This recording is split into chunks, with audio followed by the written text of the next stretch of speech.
Hello, everyone. My name is Rebecca Rowe, a DMP student at the University of North Georgia, and my presentation is an overview of the next generation NCLEX RN exam. It's no doubt that licensure examinations are stressful because future employment or advancement depends on passing them. For graduates of nursing programs, the NCLEX may be one of the most daunting challenges they meet because it measures the graduate nurse's knowledge and application of that knowledge into clinical judgment. The next generation NCLEX RN has been updated to focus more on testing critical thinking skills and the ability of the nurse to make decisions in high-pressure situations.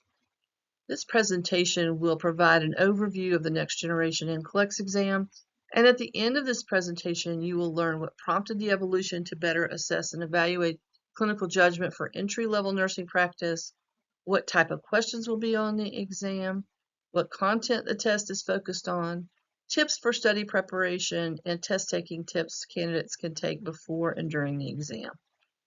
Nursing school faculty can also help prepare students for this exam within the nursing program curriculum using a variety of active learning activities like unfolding case studies, or any type of case study for that matter, concept mapping, and games that all contribute to forming critical thinking, linking classroom to clinical situations, and forming those clinical judgment skills within a positive learning environment.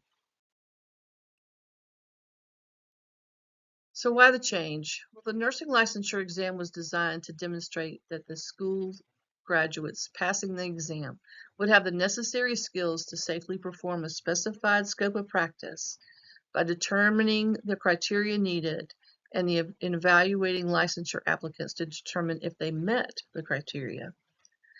And when we review why we take licensure exam, it helps to know that the professional licensure is meant to protect the public, to limit licensure to qualified individuals, to ensure ongoing competence and high standards of practice, to sanction violations of standards of professional conduct, and to serve the best interests of both the public and the profession.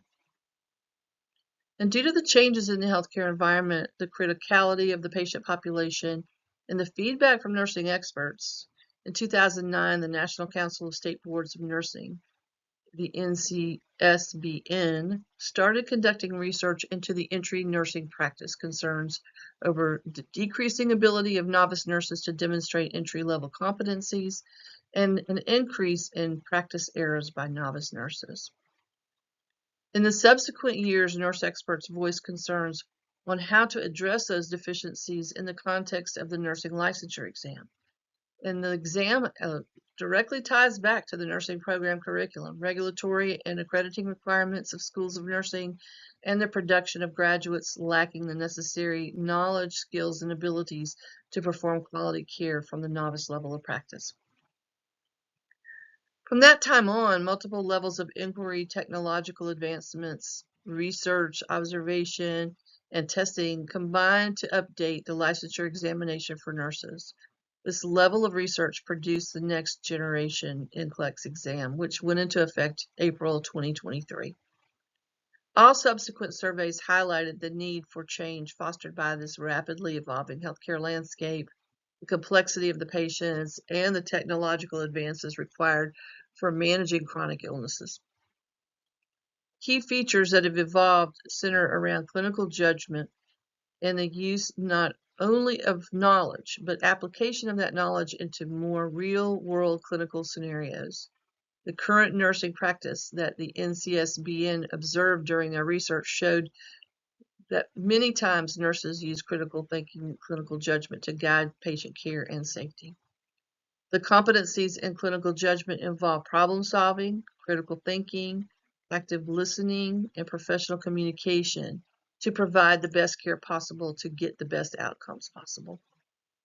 When clinical judgment is discussed in the test items look at 6 steps that include recognizing cues, analyzing cues, prioritizing hypotheses, generating solutions, taking actions, and evaluating the outcomes.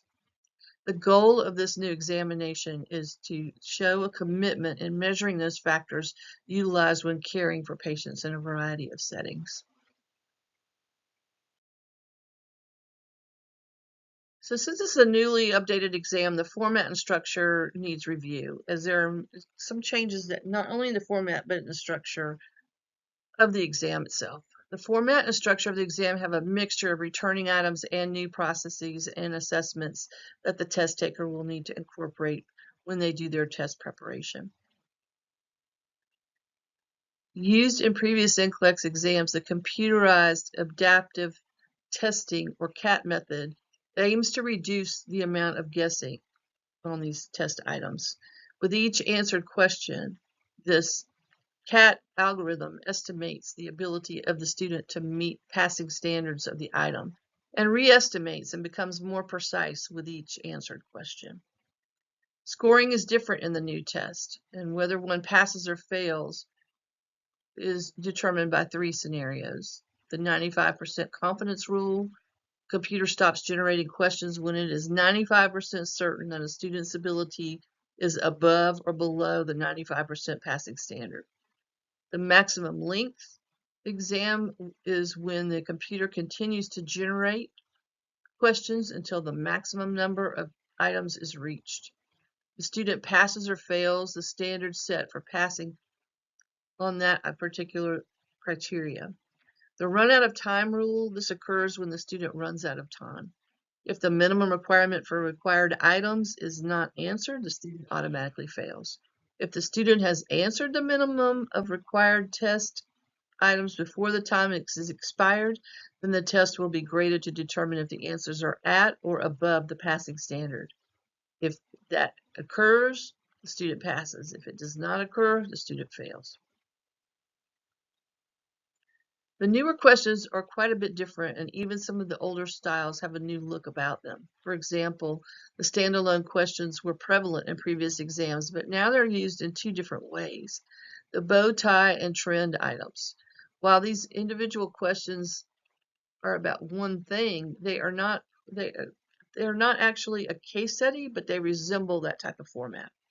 And for example, a bow tie standalone questions incorporate all the 6 steps of clinical judgment in one item. The student will read a scenario to look at the findings, recognize the possible complications associated with the patient's condition, determine the most likely cause of the patient's problem, take appropriate actions, and then reevaluate outcomes for those interventions. The trend standalone questions may use clinical data to target one or more of the 6 steps of clinical judgment. These could be analyzing lab values, diagnostics, or pertinent clinical notes to form answers to the questions. There are several types of multiple choice questions, including some that include all or nothing, and some that have partial credit granted for items that are close to the correct ones. The drag and drop questions may have more than one correct answer, and some selections are to be excluded, which shows discrimination of cause and effect relationships by the test taker. There are scenarios that have areas that require the student to highlight the phrases that fit the most relevant insight or concern regarding the patient scenario. A variety of question types will be presented on this exam, and students should familiarize themselves while developing their study plan and use practice sessions and practice tests, and I'll review some of the sample test questions with you.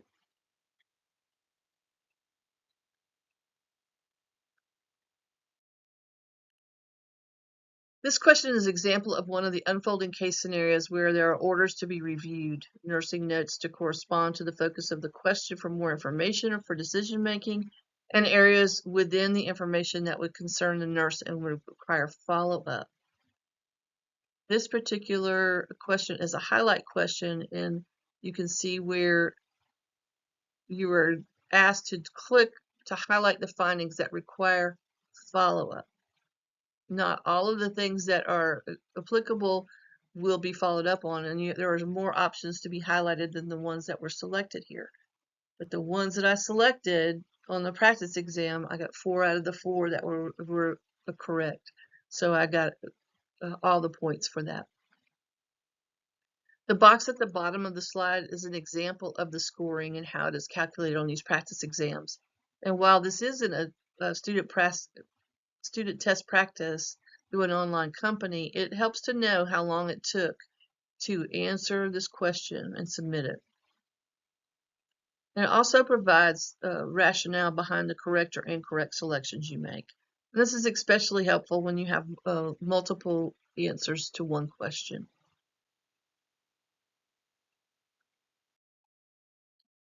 This is another example of highlighting the selections based on a table style. It's also showcasing how partial credit is given the test taker. So when you see the red X, you highlight the ones you want, and the ones that are correct are in the green check. The ones that are not correct are the X. And you can see that I got 4 out of the 5 correct. So I did get some points for this particular question. Drag and drop style questions are directed through the instructions and are fairly self-explanatory. Once submitted, scoring can be partial credit or all the components have to be selected to achieve the correct score.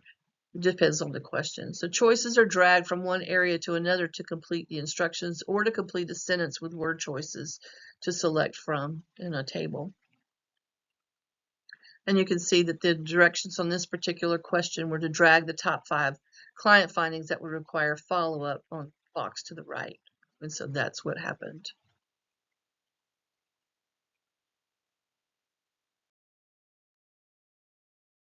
This is item 3 out of the 6 for this case study. This case study unfolds with the 6th question, and this one is question 3 out of it. And I was to select what the nurse was most concerned about the client's risk for developing based on their symptoms and their vital signs, lab results, diagnostics, and what the patient nurse's notes are showing. And so based on the situation with this patient, you can see that a bowel perforation was selected and it plopped up down here in the box, and it was submitted, and I got full credit for that. You'll notice down here too, in the grading area that I added in, it shows you what these test questions will do for you, practice tests. They give you a image, and this may show up on those test items also, that you'll see an image which will show you what's going on with that patient. And it'll give you a rationale, and will also explain some of the reasons why you select what you select in this particular situation. This matrix multiple response item continues a scenario with the nurse asked to determine potential orders for this patient and to be aware of options that would not be expected for this patient's clinical presentation. This helps with clinical judgment skills on what you should be prepared to get ready for this patient. And this just kind of gets your mind started thinking about what you need to do and what you don't need to think about. And the non-anticipated part of it shows some discernment on what you don't need to concentrate on for this particular patient scenario.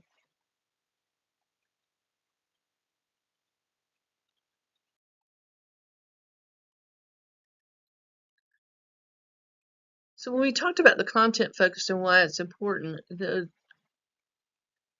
weight of the exam is based on those different categories, the 4 main categories of the test content and the subcategories. And when you look at the way that these are weighted, you see what percentage of the exam is going to be structured in those categories.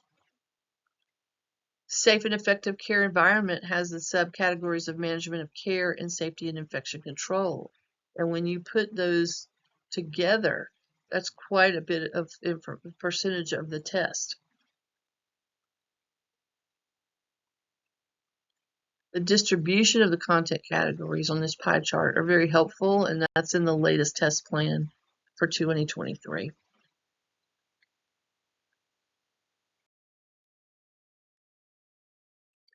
So when you're starting to do test prep, the test format is one that adapts to correct or incorrect answers. It's made of 4 content-focused sections, which we talked about in the subcategories. The exam has 75 to 145 questions and 5 hours in length. If there are enough correct answers submitted successfully, then the exam could be completed with less than the maximum number of questions. It's important to know the test format to form a study plan. Don't waste your time on things that you already know or you feel strong with, but concentrate strategically on those things that are most challenging to you. Study plans help prioritize content and chunks of information, helps you create a time frame for study early enough so that you can familiarize yourself with various types of exam questions and practice tests. Some of the practice tests take 2 hours. There's thousands of test questions that are banked, and that study plan is going to help you keep your goals, to keep track of what needs to be done, and to help reach your deadlines that you set for yourself. When we talk about taking practice exams, they may cost a bit of money, but the rewards may be worth the investment because the more practice, the better the preparation for the real exam. Various vendors offer practice exams as well as other helpful resources. These practice exams have thousands of bank questions, and each question has rationale and even videos to explain the rationale for correct and incorrect selections. They also offer scoring at the end so test takers can analyze where they need to focus more. Some student-generated active learning strategies may involve online or fellow classmates forming study groups. And it's really important that even though you may like to study alone, these study groups help in the development of deeper learning, better knowledge retention, and may serve to motivate you to keep on track with the study plan. In forming a study group, you can find people that have complementary skills. They may be stronger in some areas than you are. And so when you all get together, you can help each other learn more. And sometimes the explanations from your peers seem to stick better than from your instructors or a textbook. So finding that group that's well-rounded assists understanding all areas covered on the exam. And study groups can also offer built-in support system. It helps you stay accountable to stay on track, stay motivated, and cheer each other on.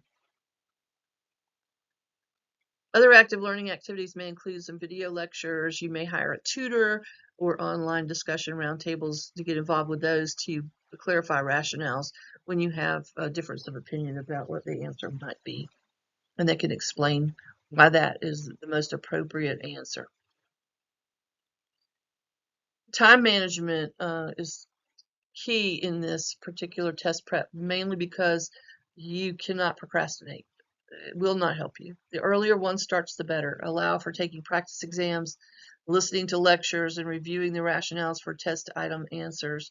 And when you go to those vendors, they will tell you how much time it takes to take an exam or how much time each of those videos take. And there's plenty of YouTube videos as well. But seriously, it's worth the investment to use some of these resources to help you. But you just have to factor the time in there, especially if you're, working or completing some schoolwork. Be sure to plan to take breaks during this study plan, mainly because you just get so bogged down with information. It's a fire hose of information that you're trying to cram in, and it is not all going to stick. You're going to have to be smart test takers, and so you're going to be looking for cues in these test items that will allow you to know what's the best way to answer that question. If you take a break, then you have a chance to relax, unwind, get some rest, rehydrate, caffeinate, whatever you do, just to reset for better focus. It does not help to cram for this exam. It's too difficult, and the goal is hopefully to pass this exam on the first try.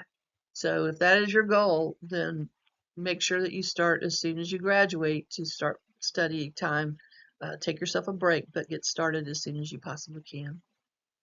Time management is also is good to practice for when you're taking those tests, those practice tests, because you can see how long it takes you to answer those questions. And so that helps you to know that if you have to go the full 145 questions, will you be done on time?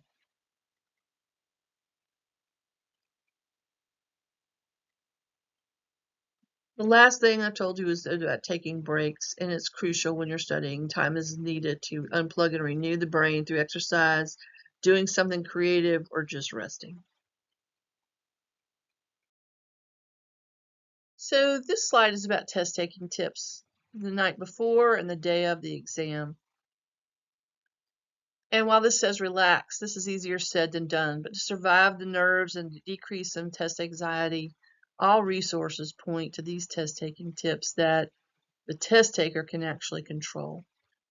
And the first one is to rest, to get plenty of rest the night before. It's tempting to cram or to either go out and party, but take this one night to rest. Make sure you have gas in your car, a reliable ride to the exam, that you've mapped out your strategies, you've got all your ID ready, everything ready to go, so you don't have to think about it at the last minute and rush around.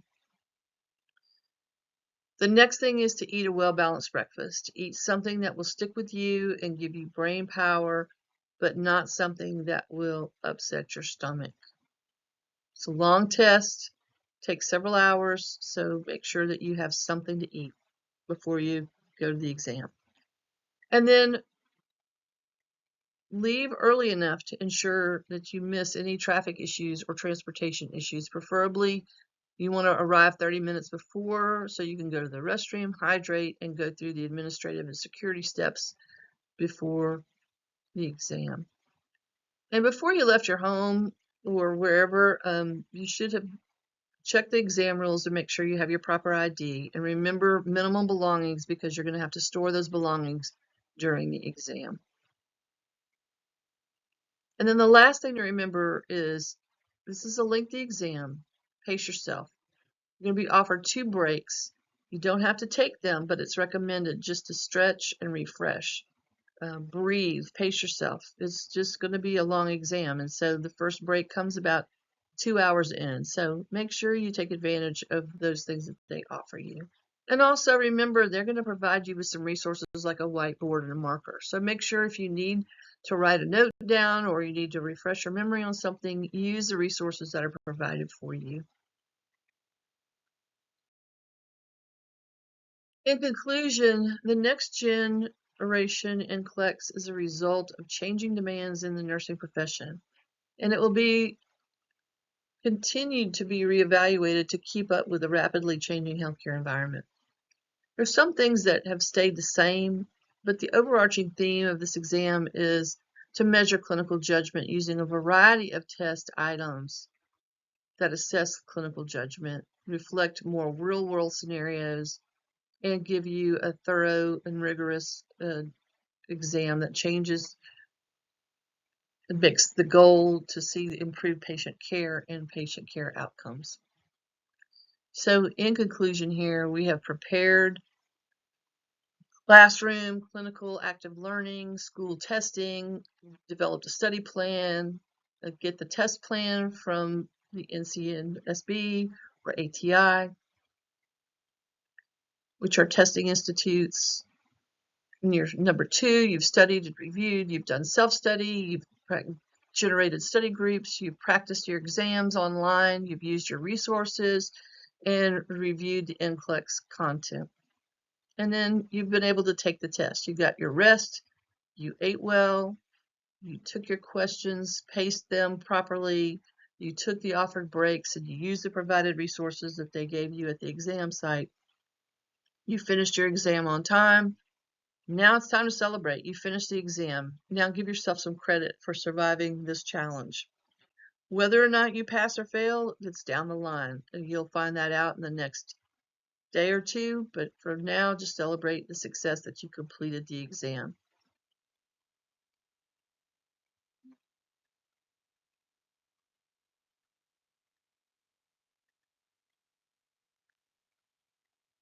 This is a high stakes and high anxiety situation. That's an understatement, but it's my hope that these tips and resources will lead to successfully completing the exam and passing it on the first try.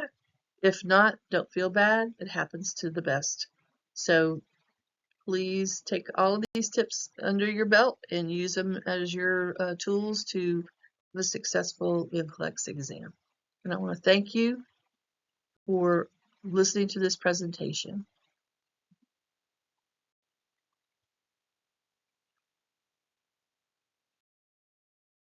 So thank you very much for listening to this presentation, and I look forward to your feedback. And please find my resources on the next slide. Thanks again.